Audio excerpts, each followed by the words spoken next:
خواتین و حضرات، آج 24 جون ہے اور آج میری سالگرہ ہے۔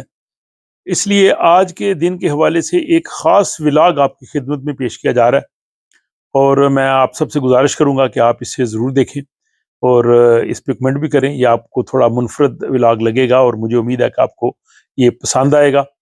اور دوسرا، مجھے یہ بتاتے ہوئے بھی خوشی ہو رہی ہے کہ یونیورسٹی آف سیالکوٹ کے شعبہ اردو کی ایک طالبہ فضا بانو نے MS اردو کا تھیسس جو ہے وہ میرے جو اردو نثر کے لیے میں نے کام کیا، جو کتابیں لکھی ہیں اس حوالے سے کیا ہے، وہ پروفیسر ڈاکٹر یاسمین کوثر صاحبہ کی نگرانی میں یہ اس نے تھیسس مکمل کیا ہے، تو یہ بھی میرے لیے ایک بہت خوشی کی بات ہے، تو وہ میں اپنے تمام ناظرین سے شیئر کر رہا ہوں۔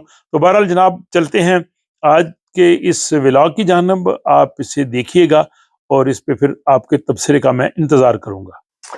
السلام علیکم ناظرین، عارف کسانہ کے چینل سے اسٹاک ہوم سے میں خالد کسانہ، ان کا چھوٹا بھائی، ان کے ساتھ آج کچھ گفتگو کروں گا۔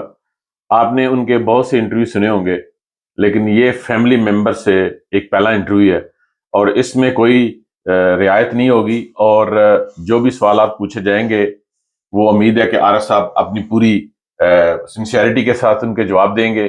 اور چلتے ہیں اپنے پہلے سوال کی طرف۔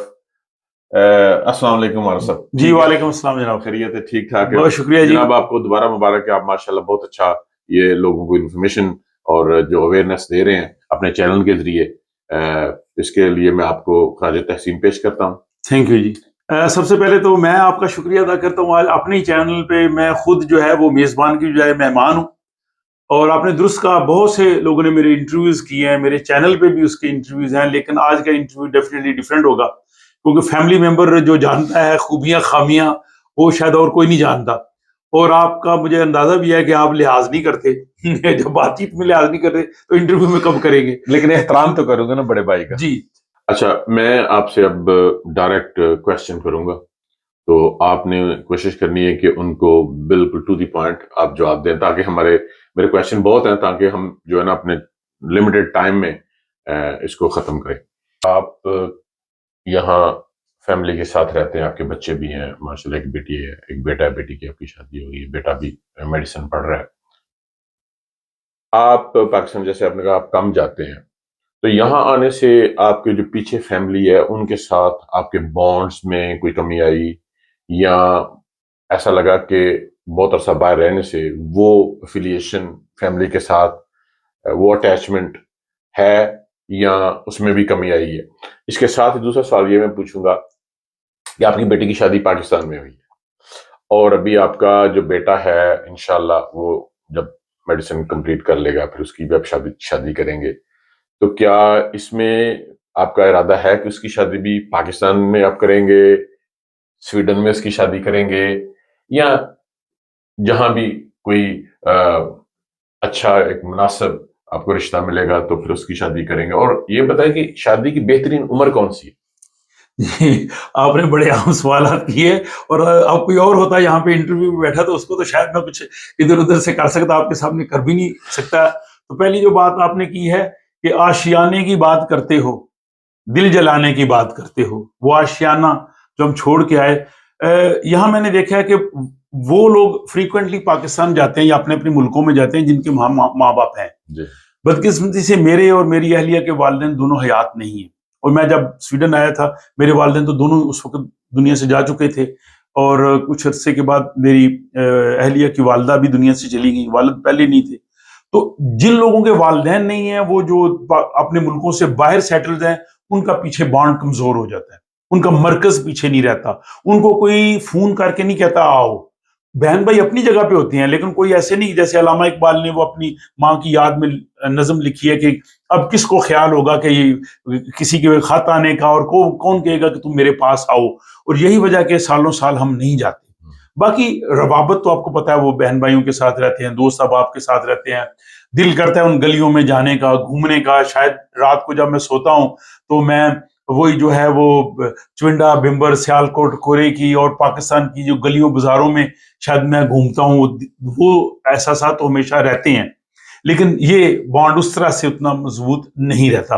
دوسرا جو آپ نے کہا جی کہ میرے خیال میں شادی کی جو بیسٹ عمر وہ ہے جس میں میری شادی ہوئی تھی، کہ میرا خیال 26 کی ایج میں ہوئی. جو پروفیشنل لوگ ہیں وہ اپنی تعلیم مکمل کرتے ہیں تقریباً 24-25 سال میں، 1 سال 1.5 کام کیا، تھوڑا سا ایکسپیرینس.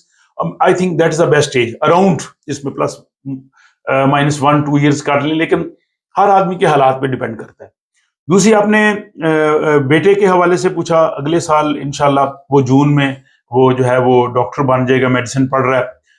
اس کے بعد پھر وہ ظاہر جو ان کا ہاؤس جاب ہوتا ہے یہاں 1.5 سال کا وہ کرے گا، لیکن وہ ایک جاب شروع ہو جاتا ہے. اب دیکھیں میرا اپنا نظریہ اس حوالے سے یہ ہے کہ جو نوجوان نسل ہے، جو بچے ہیں، بہت سی چیزوں پہ ہمیں ان پہ اعتماد کرنا چاہیے. بالکل ٹھیک ہے. ان کو بہت سے فیصلے کرنے دینے چاہیے، ان کو آپ مشورہ دے سکتے ہیں، گائیڈ کر سکتے ہیں، لیکن اس طرح سے امپوز نہیں کر سکتے. ٹھیک ہے. تو یہ انٹرویو ظاہر وہ میرا بیٹا بھی سنے گا، یہ اس کی مرضی ہوگی، خواہش ہوگی، وہ یہاں شادی کرنا چاہے، وہ پاکستان شادی کرنا چاہے، وہ کسی اور ملک میں شادی کرنا چاہے، اور وہ کب کرنا چاہتا ہے. ہم اس کی جو ہے وہ اس خواہش کا احترام کریں گے. یہ اس نے ڈیسائیڈ کرنا ہے، ہم نے ڈیسائیڈ نہیں کرنا. زندگی اس نے گزارنی ہے، میں نے نہیں گزارنی. بالکل ایسا ہی ہونا چاہیے. اگر ہم اپنی مرضی بچوں کی مرضی میں ڈالیں تو اس میں بعد میں کافی مسائل ہوتے ہیں. کہ آپ اپنی زندگی سے مطمئن ہیں 2025؟ جی الحمدللہ، اللہ کا شکر ہے. ظاہر لائف میں جو ہے وہ اپ ڈاؤنس بہت آتے ہیں، اور زندگی ایسے وہ بالکل سیدھی سیدھی نہیں ہے. وہ میں اس کو مثال دیتا ہوں کہ یہ جو لوڈو کی گیم ہوتی ہے نا، تو بعض اوقات آپ 10 پہ ہوتے ہیں اور آپ سیڑھی چڑھ کے جو ہے وہ 90 پہ چلے جاتے ہیں، اور کئی دفعہ جو ہے وہ 99 سے آپ کو سانپ کاٹتا ہے اور 5 پہ آ جاتے ہیں. تو لائف میں اس طرح سے ہوتی ہیں، لیکن الحمدللہ میں بہت خوش ہوں. خوشگوار میری زندگی ہے. میری اہلیہ میرے ساتھ ہر طرح سے سپورٹیو ہے، اور ہر کام میں میری وہ رہنما بھی ہے. بچے الحمدللہ دونوں میرے بڑے اچھے ہیں. بہن بھائی جو ہے وہ دعا گو ہیں. تو میں اس لحاظ سے، اور میرے دوستوں کا حلقہ بہت وسیع ہے جو میرے لیے دعا گو ہیں. اس چینل کے ناظرین جو ہیں وہ بھی میرے جو ہے وہ حلقہ احباب میں شامل ہیں. اور ایک اللہ کا بہت بڑا کرم ہے کہ زندگی میں انسان غلط فیصلے بھی کر سکتا ہے، مسٹیکس بھی ہو سکتی ہیں، لیکن اللہ تعالیٰ نے ہمیشہ مجھے سپورٹیو لائن دی ہے، اور اس میں جو ہے وہ بہتر راستہ دیا ہے، بہتر یو ٹرن دیا ہے. اور میری ان خامیوں کو خدا کا جو کرم ہے وہ ڈھانپے رکھتا ہے. تو الحمدللہ میں جو ہے وہ بالکل مطمئن اور اللہ کا شکر ادا کرنے والا انسان. ماشاءاللہ. ابھی وہ جو میں کہہ رہا تھا کہ جو ریپڈ فائر، اب مجھے ان شارٹ بتانا، آپ نے بس نام بتا دیں کہ آپ سب سے زیادہ اپنی زندگی کس سے انسپائر ہوئے، کسی انسان سے؟ دیکھیں اگر آپ پوری ہسٹری میں دیکھیں تو اس میں رسول اکرم صلی اللہ علیہ وسلم کی ذات اس لیے نہیں کہ ہم ان کے امتی ہیں، لیکن ان کی جو ایز اے ہیومن اور ایز اے لیڈر، اور جس طرح مسائل میں بھی انہوں نے زندگی بسر کی ہے، میں سمجھتا ہوں کہ صرف مسلمانوں کے لیے نہیں ہے بلکہ نان مسلمز بھی کہتے ہیں کہ ان کی زندگی ہمارے لیے جو ہے وہ بہت سی چیزوں میں انسپائر ہے. اس کے بعد میں فکر اقبال سے بہت رہنمائی لیتا ہوں. وہ ایک بہت بڑے جینیس تھے. یہ بتائیں کہ کامیابی کا کوئی ایک بڑا اصول، ایک بتانا. کامیابی کا میرے خیال سب سے بیسٹ اصول جو ہے وہ پلاننگ ہے، منصوبہ بندی. First things first, planning. ٹھیک ہے. یہ بتائیں کہ اگر آپ کو چوز کرنا ہو ایجوکیشن، اسکل یا سکسیس، ان تینوں میں کیا چیز چنیں گے؟ میں ایجوکیشن چنوں گا، کیونکہ خدا نے یہ کہا ہے کہ علم حاصل کرو. ٹھیک. اچھا، کرائسس میں کوئی بھی کرائسس، فائنینشیل کرائسس ہے، ایموشنل کرائسس ہے، کرائسس سے باہر نکلنے کا کوئی ایک طریقہ؟ کرائسس دیکھیں ہر شخص پہ کرائسس آتے ہیں تو بندہ سوچتا ہے کہ یار اگر یہ میرے لیے نہیں ہے، باقی لوگوں کے لیے بھی ایسا ہو سکتا ہے. تو اس لیے جو ہے نا مجھے جو ہے وہ اس کو اوور کم کرنا چاہیے، اور یہ کرائسس جو ہے وہ نکل جائے گا، ایسا رہے گا نہیں. تو کرائسس میں جہاں بالکل یعنی امید کا دامن ایگزیکٹلی.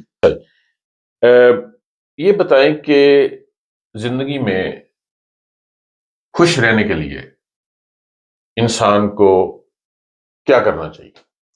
دیکھو خوش رہنے کے لیے میرا سب سے بہتر ہے کہ آدمی دوسروں کے لیے خوشیاں بانٹے، دوسروں کی مشکلات دور کرے، تو آٹومیٹکلی آپ کے لیے خوشیاں آتی ہیں. مکافات عمل کا قانون ایسے ہی ہے. مکافات عمل. ٹھیک. اگر اچھا کریں گے تو اچھا آئے گا، گڈ ڈیڈ کریں گے تو گڈ ڈیڈس آئیں گے واپس آپ کو، بیڈ کریں تو بیڈ آئیں گے. ایگزیکٹلی. اچھا یہ بتائیں کہ آپ کی زندگی میں کوئی ریگریٹ ہے؟ نہیں دیکھیں مطلب جیسے میں نے پہلے بھی کہا کمی بیشی تو ہر ایک زندگی میں ہوتی ہے، لیکن الحمدللہ مجھے زندگی میں کوئی پچھتاوا نہیں ہے. میرے اپنے خیالات ہیں، نظریات ہیں، کوئی سے ایگری کرتا ہے ڈس ایگری کرتا ہے اس کی مرضی، لیکن مجھے کوئی ایسا پچھتاوا نہیں ہے کہ میں نے کوئی زندگی میں بہت بلنڈر کیا یا میں نے، بلکہ میں نے کہا کہ میں جو کرنا چاہتا تھا خدا نے مجھے اس سے زیادہ بہتر دیا.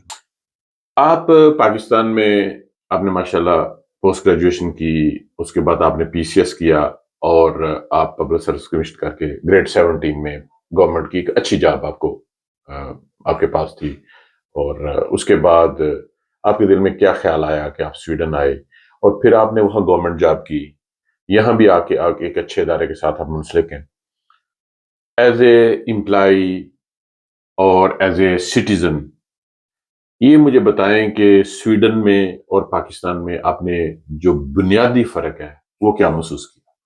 یہ آپ کا سوال بہت اہم ہے. ایک دفعہ بیلجیم میں ہمارے جو جرنلسٹ ہیں یورپ میں، ان کی ایک کانفرنس تھی، تو اس میں ایک سید احمد نظامی صاحب تھے، ابھی وہ اس دنیا میں نہیں ہیں، اللہ انہیں غریق رحمت کرے. انہوں نے وہاں پہ ایک جملہ بولا کہ جب میں یورپ آیا تو مجھے اپنے انسان ہونے کا احساس ہوا.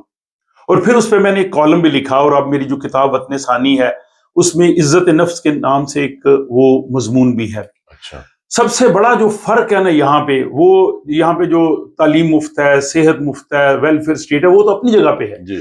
سب سے بڑا فرق جو ہے وہ ایک شہری کی حیثیت سے عزت نفس ہے، احترام ہے. آپ انسان ہیں، آپ برابر کے ہیں، قانون آپ کے لیے برابر ہے. اگر آپ جرم کرتے ہیں تو آپ کو پکڑتے ہیں، آپ کے گھر والوں کو نہیں پکڑ کے لے جائیں گے، آپ کے گھر کو مسمار نہیں کریں گے.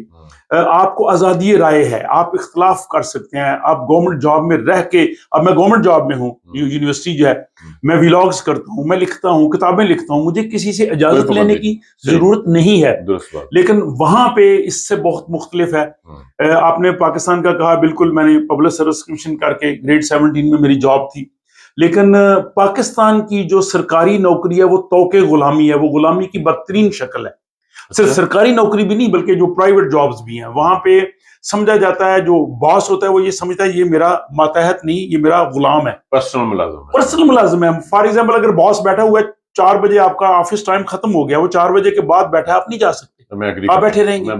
اور وہ آپ نے جاب کے اس کو خوشامد کرنی ہے، اس کے ہاں میں ہاں ملانی ہے، اس نے سرکاری ڈیوٹی کے علاوہ جو آپ کو کام کہنے آپ نے کرنے ہیں. اس کی وجہ یہ ہے کہ وہاں پہ جو سرکاری ملازمین ہوتی ہیں ان کی سالانہ اینول کانفیڈینشیل رپورٹ ACR آپ کے امیجیٹ باس نے لکھنی ہے. اس میں سوال ابھی رکھے ہوئے ہیں کہ اس کے سیاسی نظریات کیا ہیں، اس کے مذہبی نظریات کیا ہیں. بھائی سیاسی مذہبی نظریات کا میری پروفیشنل جاب سے کیا تعلق ہے؟ میری پروفیشنل سکلز دیکھیں. اگر آپ کا باس، آپ اس کی خوشامد نہیں کر رہے، آپ اس کی ہاں میں ہاں نہیں ملا رہے، وہ آپ کی ACR میں لکھ دے گا ایوریج، بلو ایوریج. اب بلو ایوریج ہوگی، آپ کی پروموشن نہیں ہوگی. آپ اس کی پروموشن لینے کے لیے اس طرح سے کریں گے. یہاں بھی آپ کا امیڈیٹ باس جو ہے وہ آپ کی سیلری نیگوسیشن اس سے ہی ہوتی ہے، لیکن وہ آپ کی پرفارمنس دیکھتا ہے. وہ نہیں دیکھتا کہ اب ہم کسی جگہ پہ بیٹھے ہیں، اگر میری باری پہلے آ گئی ہے میں اپنی چائے کافی لے کے آ جاؤں گا. میں کسی کانفرنس میں گیا ہوں، میں نہیں کہ اپنے باس کے ساتھ ساتھ رہوں، میں جہاں مرضی بیٹھوں، جن لوگوں سے ملوں. بنیادی حقوق ہیں یا جو آپ کی ڈگنیٹی ہے اس پہ کمپرومائز ہوتا ہے پاکستان. ایگزیکٹلی ایز اے جو آفیسر ہے، جو سینئر ہے، وہ آپ کو ایسے سمجھ جیسے آپ ان کے پرسنل ملازم. یہ ہے. تو یہ ایک بہت بڑا فرق یہ ہے کہ یہاں پہ جب آپ آتے ہیں تو آپ کو احساس ہوتا ہے آپ انسان ہیں، ہیومن ہیں، قانون آپ کے لیے برابر ہے. باقی مسائل پرابلمز تو ہر سوسائٹی میں ہوتے ہیں. تو یہ سب سے بڑا فرق ہے. اور میرے آنے کی وجہ آپ جانتے ہی ہیں، ایک فیملی ریزن تھی جس کی وجہ سے مجھے یہاں پہ آنا پڑا. جی بہت اچھا آپ کا جواب. میں یہ سمجھتا ہوں کہ میں آپ کی بات سے اتفاق کرتا ہوں، اور مجھے بھی اندازہ ہے کہ یہ مسائل ہیں پاکستان میں. وقت کے ساتھ ساتھ شاید یہ چیزیں بھی بہتر ہوں. سویڈن میں آپ کو یہ بتائیں کہ کون کون سے مسائل کا سامنا کرنا پڑا پچھلے 30 سال میں، اور اس کی جو کچھ خامیاں ہیں وہ بھی بتائیں، اور جو اس کی خوبیاں ہیں سویڈن میں رہنے کی وہ بھی بتائیں. ہاں جی، یہ ظاہر ہے، دیکھو جی، کوئی بھی شخص جب کسی دوسرے ملک میں آتا ہے اور وہاں پہ آپ کے جو ہے وہ جاننے والے نہیں ہیں. ہم آپ کو جانتے ہیں، جب میں سویڈن ہے، میرے یہاں کوئی جاننے والا نہیں تھا، میں فیملی کے ساتھ آیا تھا. سب سے بڑا چیلنج آپ کو اگلی سوسائٹی میں جا کے، ایک تو ہوتا ہے اپنے سروائیول کا، امیگریشن کا ہوتا ہے، جاب کے لیے ہوتا ہے، آپ نے نئی زبان سیکھنی ہوتی ہے، نئے لوگوں سے آپ نے ملنا ہوتا ہے. تو اس میں کچھ مجھے ایسے سویڈش دوست آغاز میں مل گئے جو بڑے اس حوالے سے انہوں نے اچھی ہماری رہنمائی کی اور ہمیں اس لحاظ سے انہوں نے سپورٹ بھی کیا. سپورٹ یہی ہوتا ہے کہ آپ کو سیدھا وہ راستہ دکھائیں کہ یہ آپ کریں گے تو اس طرح سے منزل پہ پہنچیں گے. تو پہلے تو 4-5 سال آپ کی اس جدوجہد میں گزر جاتے ہیں کہ جب آپ جو ہے وہ اس ملک کی ریزیڈنس پرمٹ لیتے ہیں تو 5 سال اس کے بعد نیشنلٹی. تو فرسٹ 5 ایئرس تو ہمارے اس نیشنلٹی کے حصول اور باقی جو کچھ مسائل تھے، لینگویج سیکھنا، جاب سرچ کرنا، اور اس کے بعد پھر جو ہے وہ آپ کو پتا کہ میں جاب میں آ گیا. تب سے کرلنس کا انسٹیٹیوٹ میں 2001 سے میں جاب کر رہا ہوں. الحمدللہ آج بھی اسی انسٹیٹیوٹ کے ساتھ منسلک ہوں جو کہ دنیا کی ورلڈ فیمس میڈیکل یونیورسٹی ہے.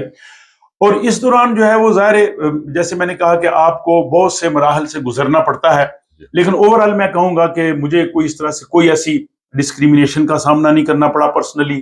مجھے کوئی ایسا میرے ساتھ کوئی ایسا جو ہے وہ ان پلیزنٹ ایکسپیرینس نہیں ہے کہ جس کو میں کہوں کہ یہ ایسے کیوں ہوا. اچھے برے لوگ ہر سوسائٹی میں ہیں، یہاں بھی ہیں، اور یہاں بدقسمتی سے کچھ سالوں سے جو انتہا پسندی یا غیر ملکیوں کے خلاف جو آوازیں ہیں وہ کافی بڑی ہیں، وہ پارلیمنٹ تک پہنچی ہیں. لیکن اس کے باوجود وہ لوگ بھی اوپنلی آپ کے ساتھ ایسی بات نہیں کریں گے. اگر وہ آپ کو ناپسند بھی کرتا ہے تو وہ آپ کے اندر ہے.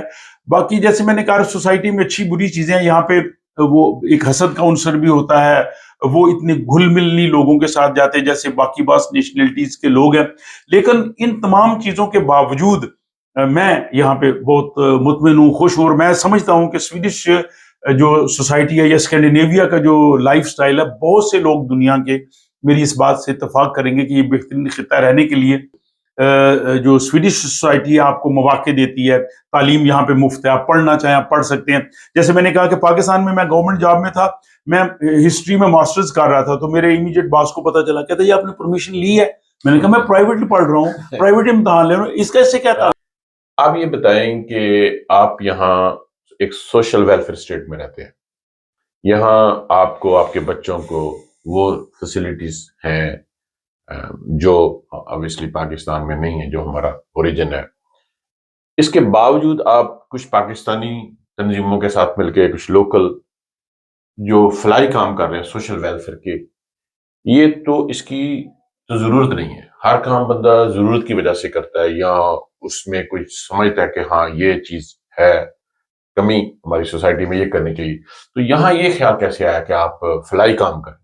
دیکھیں یہ پھر میں آپ کو پیچھے لے جاؤں گا. جب میں اس سوسائٹی میں آیا تو میں نے دیکھا کہ یہاں کا ایک بڑا خوبصورت نظام ہے. آپ کو ہیلتھ سے آپ کو سفارش ڈھونڈنے کی ضرورت نہیں کسی دفتر میں کہ فلاں دفتر میں میرا جاننے والا ہے. آپ بیمار ہیں، اسپتال میں جانا ہے، ہم خود حالانکہ میڈیکل یونیورسٹی میں، آپ کو کوئی سفارش کی ضرورت نہیں ہے. آپ نے اسکول میں جانا ہے، کالج میں جانا ہے، جو بھی کرنا ہے کام سسٹم آپ کو دے رہا ہے. اور سسٹم کی خوبصورتی ہے کہ سب لوگوں کو ملے. اب جب یہ چیز میرے ذہن میں آئی اور پھر میں نے دیکھا جہاں سے ہم آئے ہیں وہاں پہ کروڑوں لوگ ایسے ہیں جن کی نہ کوئی سفارش ہے، جن کے پاس ریسورسز نہیں، اسٹوڈنٹس ہیں جو پڑھنا چاہتے ہیں، ان کے گھر والے ان کو پڑھا نہیں سکتے، لوگ ہیں جن کو تن کے کپڑے چاہیے، وہ سیکنڈ ہینڈ کپڑے تک نہیں لے سکتے، کچھ صحت کے مسائل ہیں ان کا نہیں ہو سکتا. تو پھر اس جدوجہد میں ہم دیکھ رہے تھے کہ نہیں، ہم نے کچھ اس سرزمین کو واپس پے بیک کرنا چاہیے جس نے مجھے اس قابل کیا. تو میں سیاسی مسائل میں نہ الجھاؤں، بلکہ میں یہ چاہتا بھی نہیں کہ ملک سے باہر سیاسی جماعتیں ہونی چاہیے. اس پہ میرا یہ شروع سے موقف ہے کہ باہر صرف آپ کے ہاتھ میں اپنے ملک کی شناخت ہونی چاہیے. تو پھر ہم نے سوچا یہاں پہ ہم نے جو شوکت خانم کینسر ہاسپٹل ہے اس کی الحمدللہ سویڈن میں بنیاد رکھی. 3 پہلے پروگرامز جو ہیں وہ میں نے کروائے اور بڑے اچھے ہوئے، یہاں متعارف ہوئی اور لوگوں نے بہت فنڈنگ کی شوکت خانم کے لیے. پھر نمل یونیورسٹی کا ایک پروگرام کروایا، اس میں ہم نے لوگوں کو متعارف کرایا. پھر ایک سکون آرگنائزیشنز ہیں لوگوں کو جو فری ویل چیئرز دیتے ہیں، ان کے جو پہلے 2 پروگرامز ہیں وہ الحمدللہ مجھے توفیق ہوئی وہ کروانے کی. اس کے علاوہ باقی بھی یہاں جو چیریٹیز آتی تھیں ان کے ساتھ بھرپور تعاون کرتے تھے. پھر جب یہاں ڈاکٹر امجد ثاقب صاحب آئے جو کہ اخوت کے چیئرمین ہیں، تو میں ایکچولی پاکستان بہت کم جاتا ہوں، آپ کو پتہ ہی ہے، مجھے وہاں کے حالات کا بھی نہیں علم تھا، اخوت کا بھی علم نہیں تھا. یہاں پہ امبیسڈر تھے طارق ضمیر صاحب، انہوں نے متعارف کرایا. پھر جب میں نے دیکھا کہ انہوں نے لاکھوں لوگوں کو اپنے پاؤں پہ کھڑا کیا، اور وہی بات عزت نفس کی، تو ان کو قرض حسنہ دیا ہے، ان کو بھی احساس ہے کہ ہم نے قرضہ لیا، ہم نے کسی سے بھیک نہیں لی، اور وہ نہ خود اپنے پاؤں پہ کھڑے ہوئے بلکہ انہوں نے دوسروں کو بھی کھڑا کیا. اسٹوڈنٹس ہیں جن کے لیے اخوت کالج ہے چکوال میں ہے, کراچی میں ہے, اس کے بعد اخوت یونیورسٹی بن رہی ہے, اسٹوڈنٹس پڑھ رہے ہیں. اس کے بعد سیکنڈ ہینڈ کپڑے لوگوں کو پیک کر کے ان کے دہلیز پہ دیے جاتے ہیں, وہ مساجد میں جاتے ہیں, وہ مندروں میں جاتے ہیں, وہ چرچز میں جاتے ہیں. میں نے کہا ایسی آرگنائزیشن تو میرے دل کی آواز ہے. تو پھر میں نے اس کے ساتھ اب سے میں منسلک ہوں, اور اب تک ہم کروڑوں روپے پاکستان بھجوا چکے ہیں جو وہاں پہ مستحق لوگوں کو آتے ہیں, اور یہاں جو بھی ہمیں ڈونیشنز ملتی ہے وہ 100% ادھر جاتی ہے. تو میری یہ پیشن تھی کہ ہم ان لوگوں کے لیے کام کریں تاکہ ان لوگوں کو اگر ویلفیئر اسٹیٹ نہیں ملتی تو جو ہمارا دائرہ کار ہے اس میں رہ کے ہم ان کے لیے کام کریں. اور باقی جناب یہ سلسلہ جو آپ نے چینل کا پوچھا, آپ کو پتا ہے پہلے میں اخبارات میں لکھا کرتا تھا, میں نے کتابیں بھی لکھی ہیں. جب یہ نیا دور آیا تو جو میری اہلیہ انہوں نے مجھے کہا جی کہ آج کل لوگ ویڈیوز زیادہ دیکھتے ہیں, تو آپ بجائے کالمز لکھنے پہ سوشل میڈیا پہ آپ اس طرف آئیں, کیونکہ اس وقت اسکینڈینیویا میں سویڈن میں کوئی بھی ایسا چینل نہیں تھا, اور آج بھی شاید ایسا نہیں ہے جو یہاں کی اپڈیٹس کے بارے میں, یہاں کے قوانین کے حوالے سے, یہاں کی خبریں, امیگریشن, سماجی زندگی تمام کے بارے میں کچھ انفارمیشنز دے. تو یہ پھر سلسلہ میں نے شروع کیا, اور اس میں سویڈن کے علاوہ اسکینڈینیویا کو بھی میں شامل کرتا ہوں, ناروے, فن لینڈ, ڈنمارک, اور ان کی خبریں بھی. اور یہ اللہ کا شکر ہے کہ یہ بہت زیادہ مقبول ہوا ہے, نہ صرف سویڈن میں بلکہ اسکینڈینیویا میں, یورپ میں, اور بلکہ پاکستان, انڈیا اور دوسرے ملکوں میں بھی لوگ دیکھتے ہیں جن کے لوگ یہاں پہ ہیں یا لوگ یہاں آنا چاہتے ہیں یا اسکینڈینیویا سویڈن کے بارے میں جاننا چاہتے ہیں. تو اس طرح کے بھی میرے ولاگز ہوتے ہیں, کچھ ایسے بھی ہوتے ہیں جو دنیا بھر کے تمام ناظرین کے لیے معلوماتی ہو سکتے ہیں, صحت کے حوالے سے اور بچوں کے حوالے سے یا عام دیگر امور کے حوالے سے بھی. اور یہاں پہ پھر یہ ہے کہ جو پاکستانی, انڈین, جو بنگلہ دیش سے لوگ ہیں, نیپال سے ہیں, افغانستان سے ہیں, جو لوگ اردو, ہندی, پنجابی سمجھتے ہیں, ان سب کے لیے یہ ایک مقبول چینل بن چکا ہے. اور اس کا مجھے احساس تب ہوتا ہے جب مجھے پیغامات ملتے ہیں لوگوں کے. جب میں جاتا ہوں مجھے نیپال کے لوگ ملتے ہیں, کل مجھے بنگلہ دیش کے لوگ مل گئے, افغانستان کے مل گئے. میرا نہیں خیال تھا کہ وہ بھی دیکھتے ہیں. پھر میں ان سے پوچھتا ہوں کیسا, کہتے ہیں جی بہت اچھا ہے. اور دوسرا اس میں تمام ان لوگوں کے جذبات کا بھی خیال رکھتا ہوں. میری آڈینس میں ظاہر اکثریت مسلمانوں کی ہے, لیکن اس میں میرے مسیحی بھی ہیں, اس میں جو ہے وہ ہندو بھی ہیں, سکھ بھی ہیں, دوسرے مذاہب کے لوگ بھی ہیں, بدھ بھی ہیں. تو میں ان کے مذاہب کے حوالے سے بھی اچھی باتیں جو ان کے اہم دن ہیں ان پہ کرتا ہوں, اور لامحالہ میں اپنے بارے میں بھی بات کرتا ہوں. تو ہم محبتیں بانٹتے ہیں, لوگوں میں کنیکشن کرتے ہیں, اور اس کا اظہار یہ ہے کہ آپ دیکھیں 20,000 سے زیادہ جو ہے وہ اس چینل کے ساتھ لوگ جڑے ہوئے ہیں. جی بالکل ٹھیک. کہ یہ انٹرویو اگر اگلی صدی میں, 22ویں صدی میں لوگ سنیں گے تو آپ ان کو کیا پیغام دیں گے جو آج سے 75 سال یا 100 سال بعد آپ کا انٹرویو سنیں؟ میں یہی کہوں گا کہ بے شک 1 صدی بعد یا 10 صدیوں بعد ہمارے پاس جو انسانیت کی رہنمائی کے لیے خدا کا جو آخری پیغام ہے جس کو ہم قرآن کہتے ہیں, اس میں وزڈم بھی ہے, رہنمائی بھی ہے. وہ انسانوں کے لیے کتاب ہے, یہ وہ مذہبی, ہم نے تو اس کو مذہبی کتاب بنا دیا نا. اس سے عام انسان بھی رہنمائی لے سکتے ہیں سماجی زندگی میں سکسیس کے لیے. جیسے اصول ہے کہ لیس للانسان الا ما سعی, انسان وہی کرے گا جو اس کی کوشش جو کرے گا اس کا نتیجہ ملے گا. تو میں سمجھتا ہوں کہ 1 صدی بعد بھی اگر لوگ اس انٹرویو کو دیکھیں تو انہیں میں کہوں گا کہ آپ آج بھی اس کتاب عظیم کی طرف ریفلیکٹ کریں. وہ آپ کو اس دور میں بھی رہنمائی دے گی جو 1400 سال پہلے دے رہی تھی, آج دے رہی ہے, آئندہ صدیاں بھی دے گی. فالو دا ڈیوائن قرآن اور اس کی, اور انسان کو ہمیشہ جو ہے وہ ڈیوائن رہنمائی کی ضرورت رہتی ہے. انسانی عقل کر سکتی ہے, جو انسانی عقل 2 صدیوں میں کام کرے گی نا, وہ آپ کو ریڈی میڈ پہلے دن چیز مل جاتی ہے. آپ کا بہت شکریہ. انٹرویو تو خیر اور لمبا بھی کیا جا سکتا ہے, لیکن ناظرین جو ہیں وہ بڑے لمبے انٹرویو اتنے پسند نہیں کرتے. باقی اور نشست میں کبھی کبھی اور باتیں بھی ہوگی. ناظرین آپ کا بہت شکریہ. یہ پورا انٹرویو آپ سنیں اور آپ اپنی رائے کا اظہار کرنا کومنٹس میں. کچھ جو ڈاکٹر صاحب کے پرسنل جاننے والے دوست ہیں وہ ان کو اوبیسلی واٹس ایپ پہ یا میسج کر کے بھی بتائیں گے. تو اگر اس میں کوئی کمی رہ گئی ہے یا کوئی کویشچن رہ گیا ہے تو وہ بھی آپ کامنٹس میں لکھ دینا, یہ اس کا جواب وہاں پہ دے دیں گے. اور آپ کا بہت شکریہ, اور واقعی مجھے مزہ آیا ہے. بہت سی ایسے مجھے اندازہ نہیں تھا کہ آپ اس طرح کے سوالات کریں گے, لیکن یہ ہمارے ناظرین بتا سکتے ہیں کہ ان کو یہ کیسا لگا. آپ کا بھی شکریہ, ناظرین کا بھی. Thank you very much. Thank you.